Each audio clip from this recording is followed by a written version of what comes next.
quiero empezar de esta manera. Ya tarde, dice la historia, y cuenta un hombre. Una noche, yendo de regreso a casa, al llegar y antes de entrar, se da cuenta que hay un invasor. Era un ladrón, un delincuente. Se había metido a la casa. Él mira un tanto lejos. La tiene a su esposa. La ha tomado y le está apuntando con un arma a su esposa. Él dice, en pequeños segundos, entiende que tiene que hacer algo, pronto. ¿Pero qué hago?, dice él. Uno, esperar que el delincuente decida no hacerle daño a su esposa y que se vaya tranquilamente. Dos, entrar despacio, sorprenderlo, o quizás llegar a un acuerdo con él. Tres,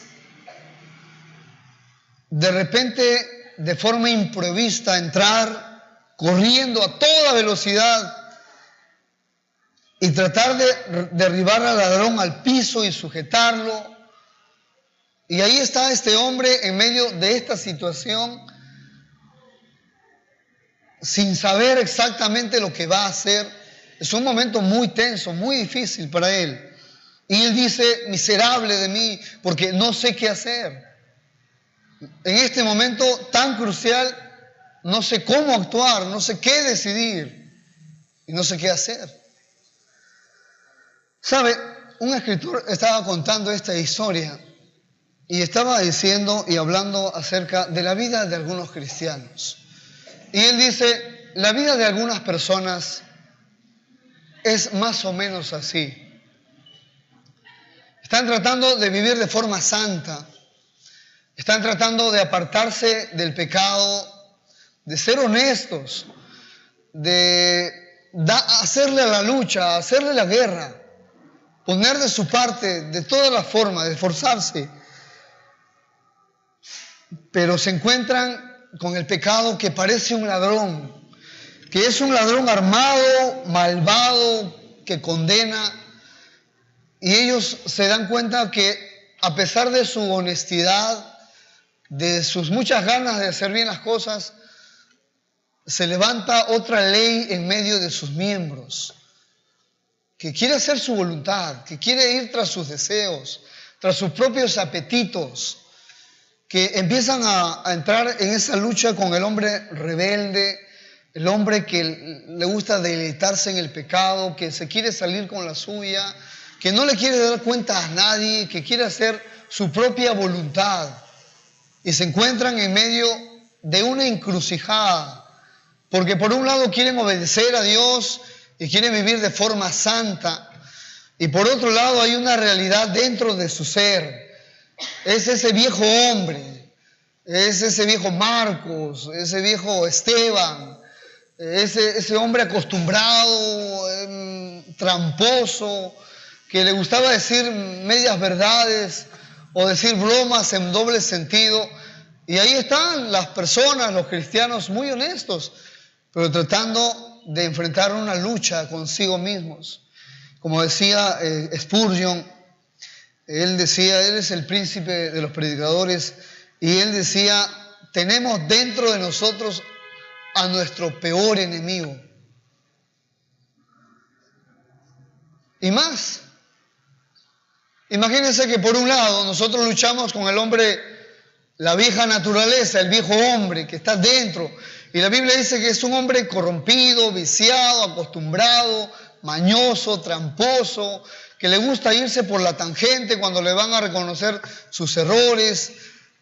Y más aún, vivimos en una sociedad que está totalmente sexualizada.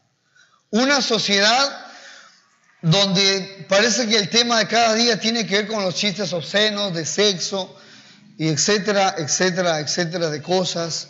Los mensajes acerca de estas cosas los vemos en la televisión, en la radio, en las películas, en las revistas, en la música. El sexo se usa para vender desde un jabón hasta un auto. Nosotros la otra vez me mandaron a comprar y tuve unos sprays para hacer ciertas pinturas. Y yo me fui a comprar, ¿no? Usted sabe, yo soy inocente, ingenuo. Yo recién estoy en ciertas cosas, aprendiendo de la vida. Y me voy a comprar. Y le pido 2 sprays a la persona ahí. Y me los vende. Yo les meto a la bolsa y vengo por acá con mis sprays para hacer ciertos trabajos. Y uno de los pastores saca los sprays y me dice, ¿y qué es esto? Me dice. Yo, como digo, usted ni cuenta. Y en el spray había una mujer desnuda. En el spray, ¿qué tiene el spray? Pero ahí estaban en medio de los dos. Entonces, este pastor más avisado saca y la pinta, ¿no? Para que no se vea nada. Y, bueno, ya fue una de sus formas de hacerlo. Pero, volviendo a nuestro tema, la sociedad está de esa forma. Está sumamente sexualizada. La vemos en los programas de farándula, la vemos en las tiendas, en las calles, en la casa a veces. La vemos en las animadoras de la televisión con esta ropa ceñida, estas modelos, estas azafatas, estas personas que dirigen un show, un concurso, y están de esa forma para mostrar su cuerpo. Parece que la sociedad le rinde culto al cuerpo humano.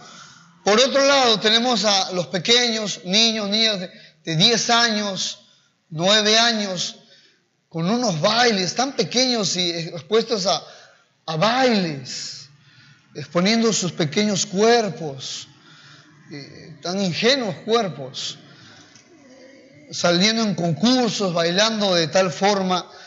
Ni hablar de las telenovelas. Hay familias que parejo los padres con los pequeños mirando telenovelas. Y ahí están, en medio de este tipo de cosas, no entendiendo en qué mundo viven o en medio de qué sociedad se desenvuelven. Y volviendo al cristiano que trata de vivir de forma santa y trata de poner de su parte, y el hombre rebelde adentro y la sociedad por fuera, y ahí están en medio de una encrucijada donde él dice, ¿y qué hago? ¿Y cómo vivo? ¿Y de qué forma me desenvuelvo? Porque se encuentra a veces embarrado, sucio, culpable, etcétera, etcétera, etcétera. Y por otro lado, tenemos a Dios, que al parecer o pareciera que Dios nos exige vivir de forma santa, y Él dice, te ruego que presentes tu cuerpo en sacrificio vivo, santo, agradable a Dios. Y Él, por otro lado, pareciera que solamente nos está exigiendo, y Él quiere una iglesia santa, una iglesia digna de su nombre, esplendorosa, preciosa, digna de Él, de un valor tan alto. Y pareciera que tenemos a un Dios que nos está demandando y pidiendo, exigiendo, y parece que no nos comprende y no entiende dónde estamos viviendo. Y mire, yo soy una de las personas que por muchos años, en mis primeros años de cristiano, era la persona que estaba atrapado en el pecado, y cada domingo me culpaba y lloraba en una alabanza y me sentía sucio, indigno. Le decía, Señor, una semana más fallándote nuevamente, y siempre algo me atrapaba, y siempre dejaba una cosa y ahora envuelto en otra cosa, y algo siempre estaba atrapándome, y yo me sentía sucio, indigno y culpable, tratando de vivir de forma santa. Y viendo que Dios exige y pide y desea. ¿Es que acaso Dios nos dejó su palabra y se fue al cielo y dijo, ya pues, como vean, ustedes vivan de forma santa, pero esto es lo que yo quiero? Es este Dios que nosotros tenemos, en el cual creemos, que no entiende una sociedad corrompida en la cual vivimos impía, sucia, podrida, y que se va a podrir mucho más, y que los valores están por los suelos, y que no importan los principios, y que a lo bueno le dicen malo y a lo malo le dicen bueno. En medio de esa encrucijada nos encontramos como este hombre que no sabía qué hacer, en un momento tan difícil y delicado de su vida y de su familia. ¿Sabe? Yo en esta mañana quiero hablar un poco acerca de lo que Dios dice y quiero que usted quizás conozca un poco más a su Padre Celestial y pueda saber que no es un Dios que se ha ido y que nos ha dejado a ver cómo nos va y a ver si podemos lograrlo. Él dice que quiere una iglesia santa, gloriosa, sin mancha, sin arruga. Es lo que Dios quiere de cada uno de sus hijos. Que cada uno de sus hijos aprendan a vivir en santidad y se mantengan de esa forma, creciendo, desarrollándose, apartándose del pecado día tras día, observando en medio de sus áreas, en medio de sus finanzas, de su matrimonio, en medio de la crianza con sus hijos, en medio de cada área donde puede uno vigilar y observar cómo se encuentra y entendiendo lo que Dios quiere y cuál es la voluntad de Él. Y yo quiero que usted me acompañe a desarrollar este tema acerca de la provisión que Dios nos ha dejado para vivir de forma santa y con ello ciertas responsabilidades. Óigame bien, oído a la música, como decía alguien. Dios nos ha dejado su provisión para que nosotros podamos vivir de forma santa. Dios nos ha dejado sus recursos. Dios nos ha dejado y ha hecho su parte antes de irnos o antes de irse Él. Y finalmente nos ha pedido, nos ha rogado que podamos vivir de esta forma. Y yo quiero que me acompañe a mirar lo que Dios ha hecho por nosotros para que se agilice un poco el camino. Porque a veces no puedo vivir de forma santa, es difícil, tú no entiendes con quiénes yo me topo en el ambiente que yo estoy. Y yo quiero que mire conmigo lo que Dios ha hecho por nosotros, para que podamos vivir de forma santa. Y Romanos capítulo 6. En el libro de Romanos capítulo 6, verso 1 en adelante.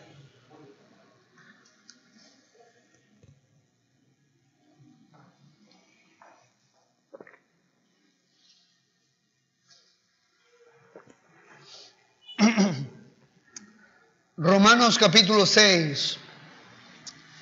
Verso 1 en adelante.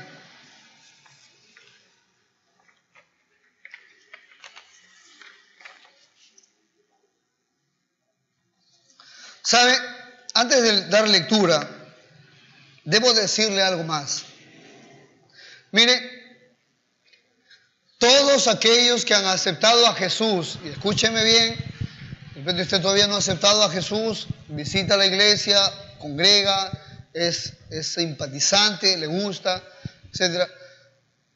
Debe saber que todo aquel que ha dado un paso de fe y ha invitado a Jesús a su vida como su Señor y como su Salvador personal, debe saber que todo cristiano disfruta y tiene ahora una santificación que se llama la posición santa o para decirlo de otra forma, la santificación posicional. ¿Qué significa esto?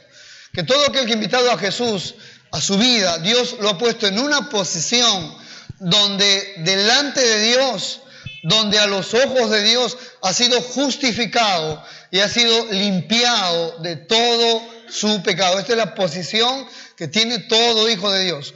Una posición en Cristo donde nos encontramos santos a los ojos de Dios. Los seres humanos nos pueden ver pecaminosos, nos pueden ver imperfectos, pero por Jesucristo, por la obra de Jesucristo en la cruz del Calvario, porque Él se dio por nosotros, Él nos ha heredado una posición santa delante de los ojos de Dios. Esto tenemos todos aquellos que hemos aceptado a Cristo en nuestras vidas como Señor y Salvador. Ahora, la otra posición, la santificación progresiva, ese es otro tema, es lo que estamos tratando ahora, ¿no? Esto de que vamos perfeccionándonos, vamos dejando el pecado, vamos haciendo más como Cristo. Esto se llama la posición o la santificación progresiva. Esto es lo que estamos desarrollando nosotros ahora. Pero si usted ha aceptado a Jesús, debe saber que tiene una posición de santidad a los ojos de Dios. Es su posición delante de Dios. Su vida diaria, sus acciones, ese es otro tema muy distinto. ¿Ok? Esa es la aclaración que quería yo hacer. Romanos capítulo 6, verso 1 dice, ¿qué pues diremos? ¿Perseveraremos en el pecado para que la gracia abunde? En ninguna manera. Porque todos los que hemos muerto al pecado, ¿cómo viviremos aún en él? ¿O no sabéis que todos los que hemos sido bautizados en Cristo Jesús, hemos sido bautizados en su muerte? Porque somos sepultados juntamente con Él para muerte por el bautismo, a fin de que como Cristo resucitó de los muertos por la gloria del Padre, así también nosotros andemos en vida nueva. Porque si fuimos plantados juntamente con Él en la semejanza de su muerte, así también lo seremos en la de su resurrección. Sabiendo esto, que nuestro viejo hombre fue crucificado juntamente con Él, para que el cuerpo del pecado sea destruido, a fin de que no sirvamos más al pecado, porque el que ha muerto ha sido justificado del pecado. Y si morimos con Cristo, creemos que también viviremos con Él, sabiendo que Cristo, habiendo resucitado de los muertos, ya no muere. La muerte no se enseñorea más de Él, porque en cuanto murió, al pecado murió, una vez por todas, mas cuanto vive, para Dios vive. Así también nosotros, o vosotros, considerados muertos al pecado, pero vivos para Dios, en Cristo Jesús, Señor nuestro. No reine pues el pecado en vuestro cuerpo mortal, de modo que lo obedezcáis en sus concupiscencias, ni tampoco presentéis vuestros miembros al pecado como instrumentos de iniquidad, sino presentaos vosotros mismos a Dios como vivos de entre los muertos, y vuestros miembros a Dios como instrumentos de justicia, porque el pecado no se enseñoreará de vosotros, pues no estáis bajo la ley, sino bajo la gracia. ¿Sabe? Yo debo decirle que el capítulo 6 de Romanos es uno de los capítulos más, pero más valorados para todo cristiano. Debería ser uno de los más valorados y de que tanto peso pueda tener para todos nosotros. Porque, hermano mío, aquí Dios nos ha dejado la provisión para que nosotros podamos vivir de forma santa. Usted que se esfuerza, usted que a veces ya no puede más y le da duro a su vida cristiana y trata de hacer lo necesario, debe saber que Dios ha dado la ayuda, el recurso, ha dado lo que necesitamos nosotros, que no digo que nos va a hacer más fácil el camino, pero definitivamente que nos va a dar esa paz, la esperanza de saber que sí podemos vivir de forma santa en la presencia de nuestro Dios. ¿Sabe? Hay muchos cristianos que están involucrados en muchos pecados.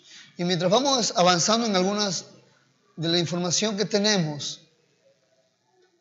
quiero que mire conmigo esto usted.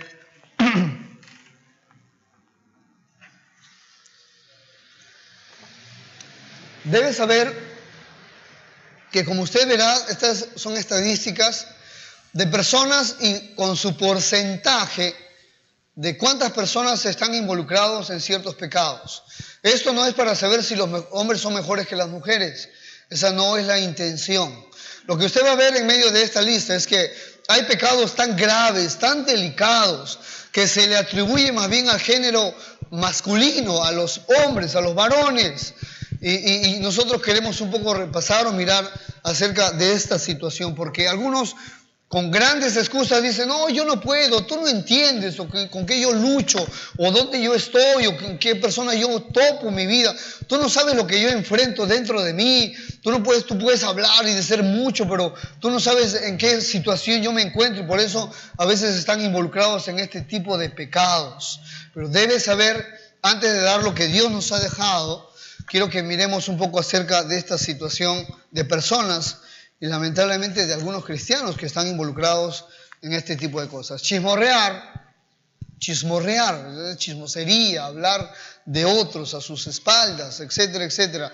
O hablar mal de los demás. En los hombres, 22%. En mujeres, 29%. Envidiar o recelar. Hombres, 20%. Mujeres, 28%. No me mire mal, yo no estoy en contra de las mujeres. Esto es una estadística que se ha dado y que se ha hecho a un grupo de 25,000 personas. No se ha dado a un pequeño grupo. Y ellos lo han hecho. Yo no he hecho este estudio. El estudio lo ha hecho un grupo de personas, el grupo Barna, algo así se llama, Barna Group. Especialistas en comportamientos sociales, religiosos y aún en los valores. afanarse o preocuparse demasiado. En los hombres 50%, en las mujeres 68%. Comer demasiado, ¿no? Algunos piensan que el comer demasiado no es un pecado. Es un pecado el comer demasiado, el no cuidar, el ir en contra de tu propia salud. Es un pecado. Y del templo de Dios. En hombres 25% y en mujeres 58%. Hermanas, hacer dieta, un poquito de dieta no estaría mal. Pecados, seguimos, gastar más dinero del que se tiene o se puede permitir. A algunas personas les gusta aparentar lo que no son y gastar más de lo que tienen. Hombres 32% y mujeres 39%. Ahora mire lo delicado de esto, porque si bien es cierto estas estadísticas como que golpean un poco más a las mujeres, pero mire dónde los varones, los hombres, están embarrados, involucrados en este tipo de pecado, donde es el porcentaje mayor. Ver pornografía o contenido sexualmente inapropiado en línea, 28% en los varones y en las mujeres 8%, donde son temas tan delicados, tan peligrosos para la familia, para la vida personal o la salud de un cristiano. Imagínense cómo están los varones. Aplazar indefinidamente las obligaciones desagradables. Hombres 60%, mujeres 61%. Ser perezoso y trabajar menos de lo que se debe. Hombres 42%, mujeres 40%. Perder demasiado tiempo en medios de comunicación. Hombres 43% y mujeres 44%. Expresar ira, perder los modales con alguien por escrito en internet. Hombres 10%, mujeres 12%. Mentir, trampear. Hombres 11% y mujeres 12%. Actos sexualmente inapropiados con alguien más. Hombres 10%, mujeres 8%. Y finalmente, abusar del alcohol o drogas en hombres 12% y mujeres 11%. ¿Sabe? Hay cristianos que están involucrados en este tipo de cosas. Hay cristianos que no conocen su identidad y no sabes quiénes son en Cristo. Como dice un escritor, hay algunos cristianos que no saben dónde están parados. Si tú eres de los cristianos que has aceptado a Jesucristo como tu Señor y como tu Salvador, debes saber que ser cristiano no es ningún juego. No es una vida donde tú haces y deshaces, donde si tú quieres te comportas o no te comportas, porque el que es cristiano va a tener que experimentar también, así como la bendición de Dios, también va a tener que experimentar la mano de Dios. Y dice la Biblia, horrenda cosa es caer en manos del Dios vivo. Así que tengamos cuidado con esto. Lo que yo quiero dar es lo que Dios nos ha dado a nosotros. ¿Qué Dios ha hecho por nosotros? Para que nosotros podamos vivir de forma santa. Para que no tengamos excusas. Y no, que yo hablo de tal porque tal es así. O porque no me entiendes cómo yo soy. O mi temperamento es tal que yo soy sanguíneo. Y me gusta hablar mucho así de las personas. Y empezamos a tener tantas excusas al pecado en nuestras vidas. Y Dios ha terminado. Y Dios nos ha dado una provisión tremenda, digo yo, impresionante, que nos va a permitir mirar quiénes somos y lo que podemos hacer en medio de nuestra vida cristiana. Verso 1, ya leímos, ¿no? Todo, ¿no? Ya hemos leído todo, muy bien.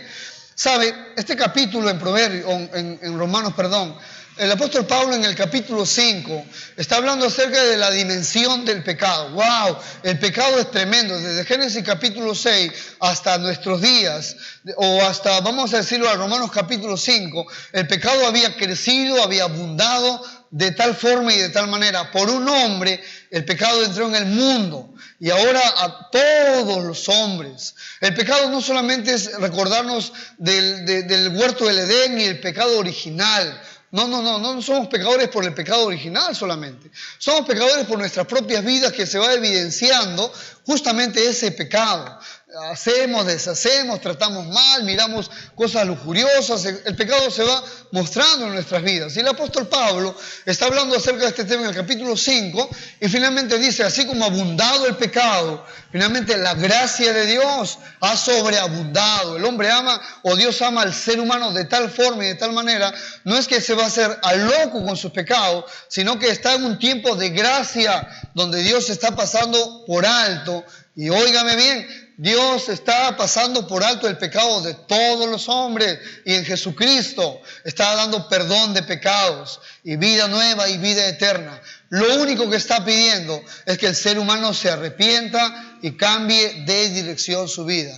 Y el apóstol está hablando de la gracia que ha sobreabundado. Entonces algunas personas malintencionadas dicen, bueno, como el pecado... Como por la gracia de Dios, como el pecado abunda el pecado, entonces abunda la gracia, dicen algunos, entonces hay que pecar más y hay que seguir pecando más, porque mientras más pecado, más gracia. Y algunas personas malintencionadas, en el tiempo aquí en el cual estamos leyendo, empezaron a entender de esa forma, a más gracia, o a mayor pecado, más gracia, entonces pequemos y pequemos, porque toda gracia de Dios nos va a perdonar el Señor. Pero el apóstol Pablo no estaba hablando de esta forma y no estaba queriendo comunicar que mientras más pecas, más se va a abundar la gracia de Dios sobre tu vida. Eso no va a ser así. Mientras más pecas, más juicio te vas a acarrear para tu vida y para tu corazón más bien. El apóstol Pablo está hablando, Dios es tan amoroso, tan misericordioso, que está pasando por alto los pecados y está pidiendo que te arrepientas y está pidiendo que tomes un paso de fe y de arrepentimiento. Y en medio de esto, él dice por eso, en el verso 1, ¿qué pues diremos? ¿Perseveraremos en el pecado para que la gracia abunde? Él dice, de ninguna manera, de ninguna forma.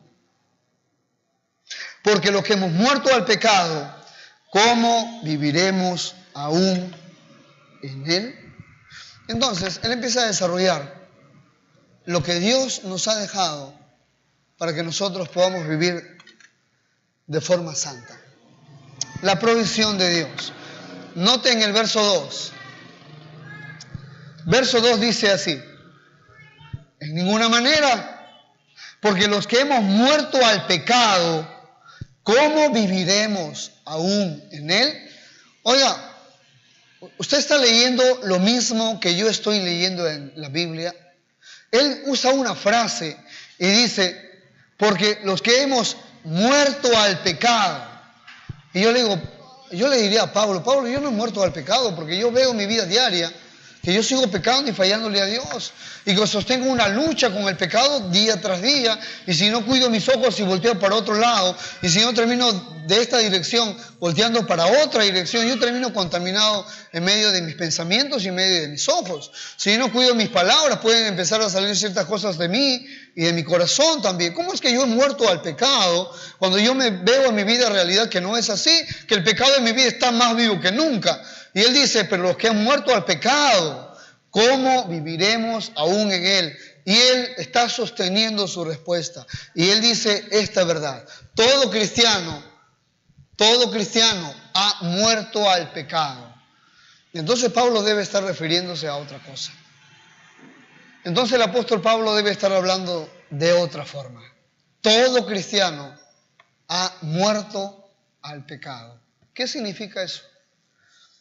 ¿Qué significa que todo cristiano ha muerto al pecado? Verso 6 dice, sabiendo esto, y algunos de los romanos no sabían esto y no lo entendían, sabiendo esto, que nuestro viejo hombre fue crucificado juntamente con él para que el cuerpo del pecado sea destruido, a fin de que no sirvamos más al pecado. ¿Qué está diciendo el apóstol Pablo? Para todas las personas que tienen excusa a su pecado, para todas las personas que no puedo y no sabe con quién lucho, etcétera, etcétera, el apóstol Pablo está diciendo, el viejo hombre, ese hombre que vive dentro de nosotros, que tiene ciertas costumbres pero muy arraigadas y pecaminosas. Ese viejo hombre, cuando tú y yo aceptamos a Jesús como nuestro Señor y Salvador, dice el verso 6, el viejo hombre fue crucificado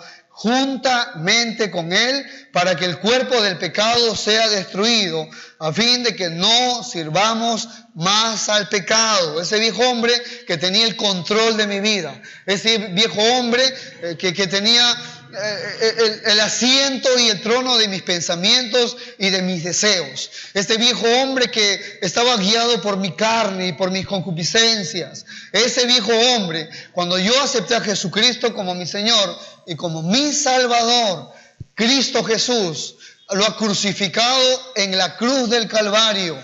Y no solamente lo ha crucificado, sino que lo ha sepultado juntamente con él. ¿Qué significa todo eso? Significa que el viejo hombre ha sido crucificado, sepultado y que ha quedado debilitado y ha perdido su poder y ha sido sacado del trono de mi corazón. Esto es lo que ha hecho el Señor por nosotros. Ese viejo hombre que estaba gobernando nuestras vidas, que hacía y deshacía. Ese viejo hombre que era impulsivo, gritón, soberbio, orgulloso. Ese viejo hombre que trata mal a su esposa. Ese viejo hombre que no tiene paciencia y finalmente a veces termina siendo bien chueco en medio de sus finanzas. Ese viejo hombre, cuando tú y yo aceptamos a Jesucristo, el poder que tenía, la autoridad que tenía, la posición en la cual se encontraba en nuestro corazón, ha sido destituido, ha sido sacado. El poder del pecado ha finalmente terminado. Si tú pecas o yo peco, ahora en Cristo es por nuestra propia responsabilidad. ¿Está leyendo lo mismo que yo estoy leyendo?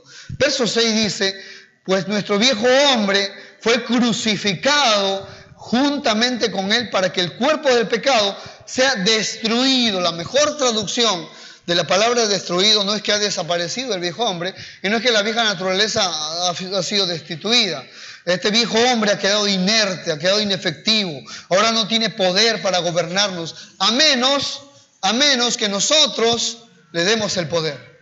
A menos que nosotros le cedamos nuevamente el trono. A menos que nosotros finalmente nos rindamos nuevamente a sus deseos y a sus apetitos. El que dice no puedo, el que dice tú no sabes con qué yo lucho, es una persona que no está entendiendo la verdad que Dios está enseñándonos en esta mañana y que de repente no lo sabía de esta forma. Todo cristiano ha sido libertado del pecado. Todo cristiano ya no es más un esclavo del pecado. Y si termina siendo esclavo y metiéndose en un círculo vicioso, es porque por propia voluntad ha decidido meterse en esa situación, en esa relación o en esas circunstancias que vive. Que el pecado ya no es nuestro amo. Verso 14. Porque el pecado no se enseñoreará de vosotros. El pecado ya no es nuestro Señor. Ya no es. Antes, sin Cristo, no teníamos opción. Queríamos cambiar y hacer las cosas mejor, pero tarde o temprano volvíamos a nuestros mismos apetitos, a nuestros mismos caminos, a nuestros mismos malos tratos, porque no teníamos opción. Una vez que un ser humano acepta a Cristo en su vida como su Salvador personal o como su Señor, ahora viene a morar en él la vida en Cristo, la nueva naturaleza, ese nuevo hombre. Y yo tengo dos ilustraciones para compartir esta verdad. La primera ilustración es el bautismo. Mire, cuando nosotros nos bautizamos, aquí estamos, lo hemos visto la semana pasada. La persona que se va a bautizar se pone de pie frente al agua y está representando sencillamente la muerte de Jesucristo. Cuando lo echan al agua, ¿qué representa? La sepultura. Escuche, la sepultura de Jesucristo. Y cuando es levantado, es la resurrección de Jesucristo. Esto es lo que ha ocurrido con nosotros en Cristo. Nosotros hemos sido, o el viejo hombre ha sido crucificado con Cristo, ha sido sepultado, y ahora el que ha resucitado es el nuevo hombre creado según Dios y que puede vivir en rectitud y que tiene la capacidad de agradar a Dios. Ahora tenemos la capacidad, ahora tenemos el poder de que nosotros podemos agradar a Dios. El viejo hombre ha terminado siendo destituido y su poder ha sido debilitado. La segunda ilustración es de un hombre que era un estafador.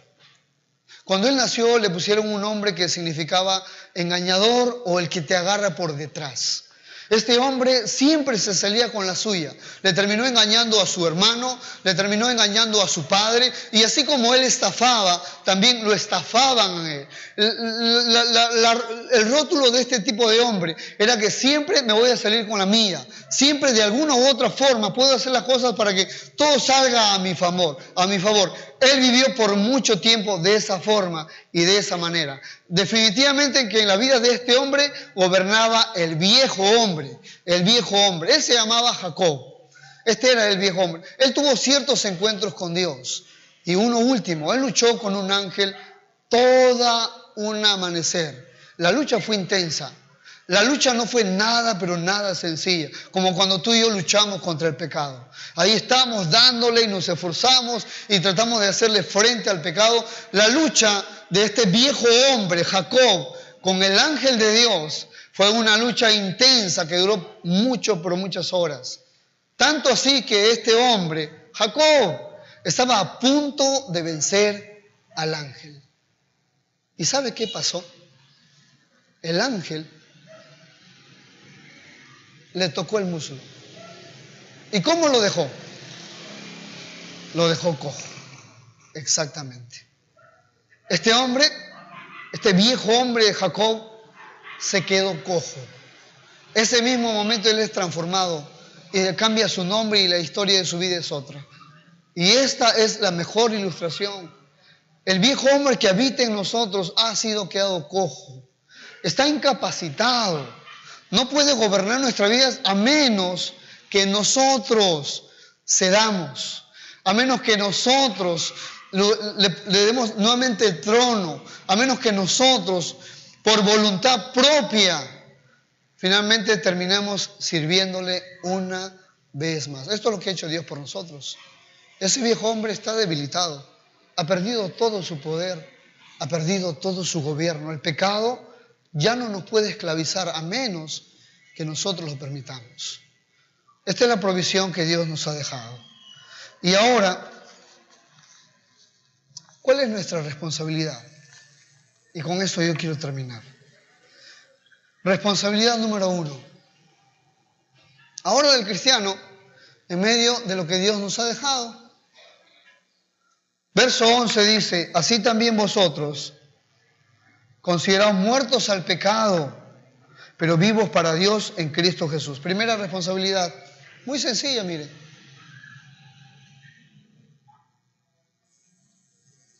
Cree que lo que Dios dice es verdad y vive de acuerdo a ello.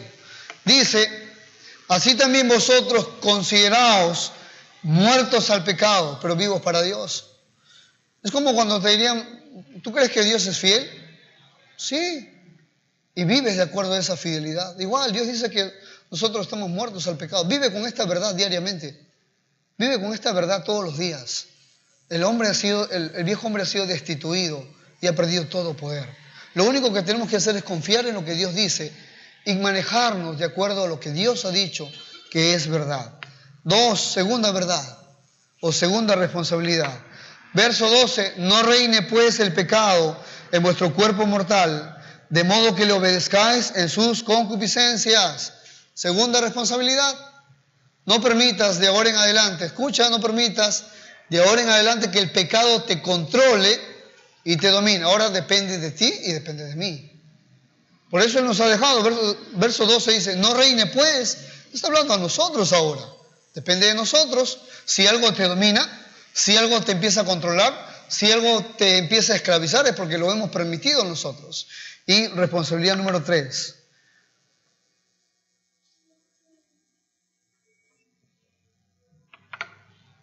No pongas tus miembros a disposición del pecado. Ofrece tus miembros al servicio de Dios o al servicio a Dios. Verso 13. Ni tampoco presentéis vuestros miembros al pecado como instrumentos de iniquidad, sino presentaos vosotros mismos a Dios como vivos de entre los muertos, a Dios y vuestros miembros, a Dios como instrumentos de justicia. Así que la ociosidad trae muchos pecados. Si estás entendiendo esta verdad, disponte a ofrecer tus miembros para servir a Dios. Cristianos que vienen, se congregan, escuchan a la palabra, y eso es su vida cristiana. Dios te ha salvado para involucrarte, para servirle y para que puedas dar en disposición tus miembros que servían al pecado, ahora puedan servirle a Él. Amén. Bien, voy a invitar a que cierres tus ojos porque vamos a terminar en oración. Y no olvides lo que Dios ha hecho por nosotros. El cristiano que dice, no puedo, tú no sabes, no entiendes, esto es tan fuerte, no lo puedo dejar, no lo puedo soltar, esto es difícil para mí. Es un cristiano que no está entendiendo lo que Dios nos ha dejado. Así que vamos a orar y vamos a pedirle a Dios que esta verdad que nos ha enseñado pueda calar, quedar y podamos vivir de la forma que Dios dice que debemos vivir. Oramos. Padre, gracias damos por tu verdad, por tu palabra. Y gracias damos, Señor, porque eres maravilloso en medio de la provisión que nos has dejado para vivir de forma santa. Oramos que nos permitas ser responsables ahora con la parte que nos has dejado. Señor, de esta forma doy gracias y de esta forma oro, Señor, en el nombre de Jesucristo, tu Hijo. Amén.